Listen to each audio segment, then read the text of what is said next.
Welcome to Just the Word, where we're reading through the Bible in 1 year. And I'm Net. Today's reading will come from 2 Samuel chapter 16 and 17. 2 Samuel chapter 16. When David had gone a short distance beyond the summit, there was Ziba, the steward of Mephibosheth, waiting to meet him. He had a string of donkeys saddled and loaded with 200 loaves of bread, 100 cakes of raisins, 100 cakes of figs, and a skin of wine. The king asked Ziba, "Why have you brought these?" Ziba answered, "The donkeys are for the king's household to ride on.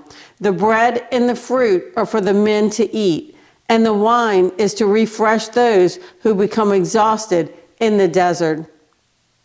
The king then asked, "Where is your master's grandson?"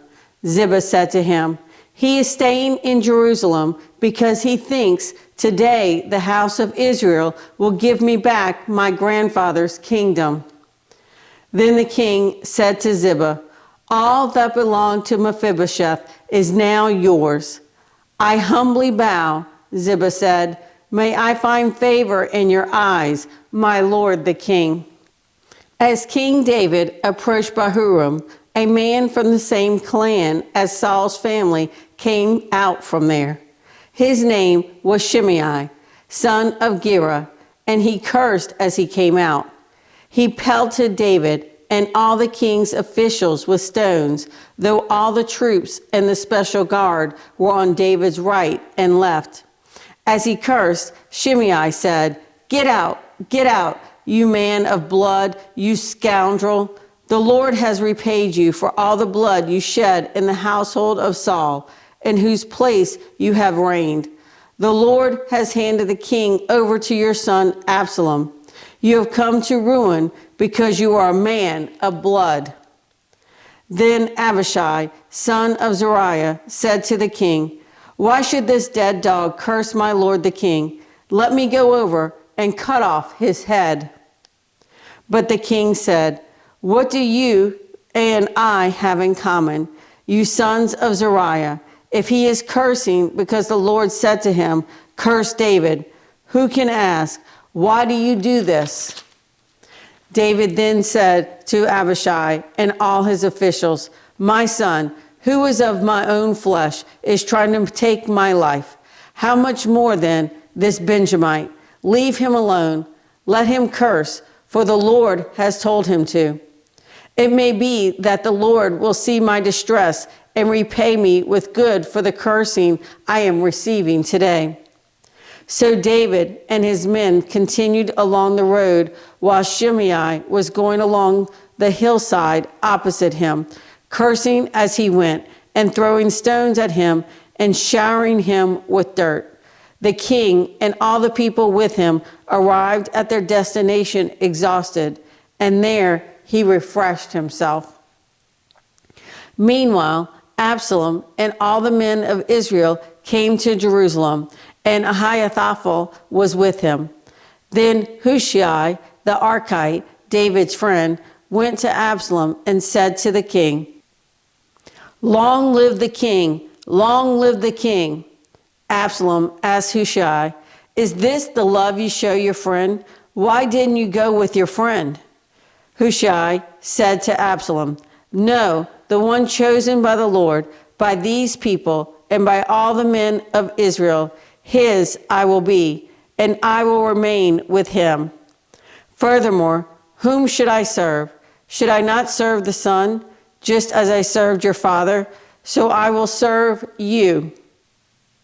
Absalom said to Ahithophel, "Give us your advice. What should we do?" Ahithophel answered, "Lie with your father's concubines, whom he left to take care of the palace.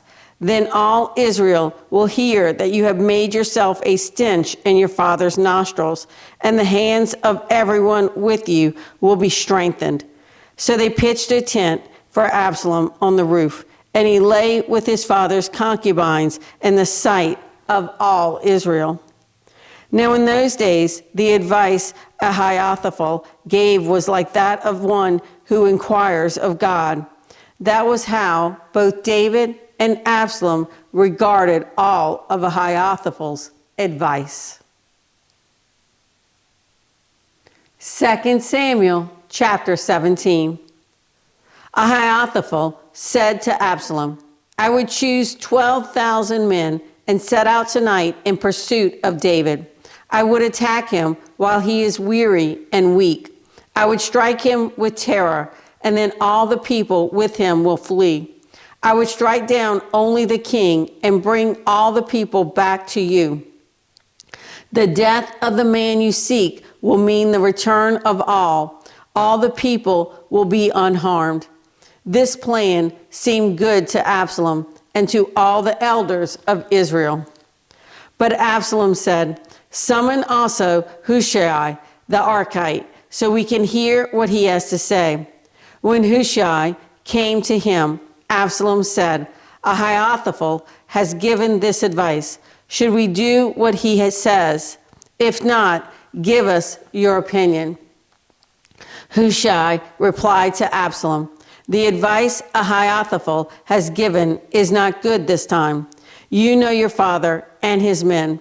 They are fighters and as fierce as a wild bear robbed of her cubs. Besides, your father is an experienced fighter. He will not spend the night with the troops. Even now, he is hidden in a cave or some other place. If he should attack your troops first, whoever hears about it will say, there has been a slaughter among the troops who follow Absalom. Then even the bravest soldier, whose heart is like the heart of a lion, will melt with fear. For all Israel knows that your father is a fighter, and that those with him are brave. So I advise you, let all Israel, from Dan to Beersheba, as numerous as the sand on the seashore, be gathered to you, with you yourself leading them into battle. Then we will attack him wherever he may be found, and we will fall on him as dew settles on the ground. Neither he nor any of his men will be left alive. If he withdraws into a city, then all Israel will bring ropes to that city, and we will drag it down to the valley until not even a piece of it can be found. Absalom and all the men of Israel said, the advice of Hushai the Archite is better than that of Ahithophel. For the Lord had determined to frustrate the good advice of Ahithophel in order to bring disaster on Absalom. Hushai told Zadok and Abiathar, the priest, Ahithophel has advised Absalom and the elders of Israel to do such and such, but I have advised them to do so and so. Now send a message immediately and tell David, do not spend the night at the fords in the desert. Cross over without fail, or the king and all the people with him will be swallowed up. Jonathan and Ahimaaz were staying at Enrogel. A servant girl was to go and inform them, and they were to go and tell King David, for they could not risk being seen entering the city. But a young man saw them and told Absalom. So the two of them left quickly and went to the house of a man in Bahurim. He had a well in his courtyard, and they climbed down into it. His wife took a covering and spread it out over the opening of the well and scattered grain over it. No one knew anything about it. When Absalom's men came to the woman at the house, they asked, where are Ahimaaz and Jonathan? The woman answered them, they crossed over the brook. The men searched but found no one, so they returned to Jerusalem. After the men had gone, the two climbed out of the well and went to inform King David. They said to him, set out and cross the river at once. Ahithophel has advised such and such against you. So David and all the people with him set out and crossed the Jordan. By daybreak, no one was left who had not crossed the Jordan. When Ahithophel saw that his advice had not been followed, he saddled his donkey and set out for his house in his hometown. He put his house in order and then hanged himself. So he died and was buried in his father's tomb. David went to Mahanaim, and Absalom crossed the Jordan with all the men of Israel. Absalom had appointed Amasa over the army in place of Joab. Amasa was the son of a man named Jether, an Israelite, who had married Abigail, the daughter of Nahash and sister of Zeruiah, the mother of Joab.